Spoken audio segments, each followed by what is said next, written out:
Mau tahu cara supaya tidak ketergantungan obat psikiater? Simak sampai habis ya. Teman-teman, banyak di antara teman-teman yang mungkin saat ini sedang menjalani pengobatan dengan dokter jiwa. Dan di antara teman-teman mungkin merasa, mengapa saya harus makan obat terus? Mengapa saya tidak bisa memberhentikan obat? Kalau saya berhentikan obat, kondisi saya balik kembali. Kalau saya memberhentikan obat, kebanyakan saya nggak bisa tidur lagi.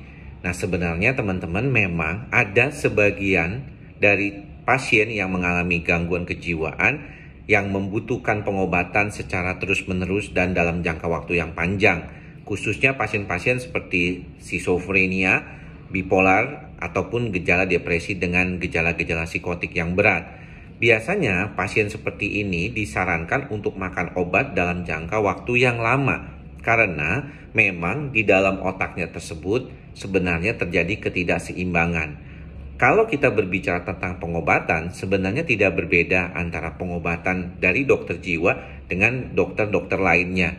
Yang membedakan adalah perspektif kita bahwa kalau misalnya gangguan kejiwaan itu dianggap bukan gangguan medis yang bisa sembuh tanpa obat.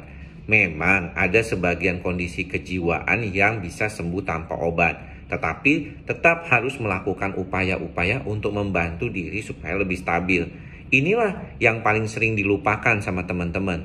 Jadi, sembuh tanpa obat itu mungkin untuk kasus-kasus seperti pasien yang mengalami gangguan kecemasan atau gangguan tidur, insomnia, terutama khususnya pada teman-teman yang usianya masih 20-an.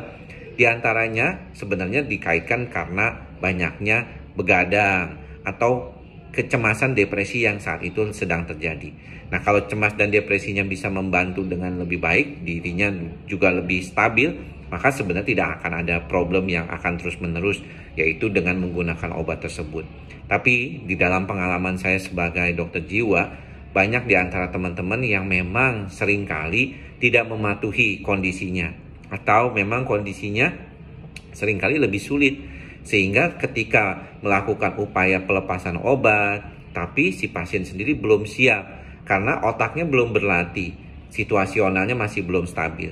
Untuk itulah perlu terus menggunakan obat untuk menjaga agar kualitas hidupnya lebih baik. Sebenarnya tidak perlu khawatir dengan penggunaan obat asalkan dengan pengawasan dokter.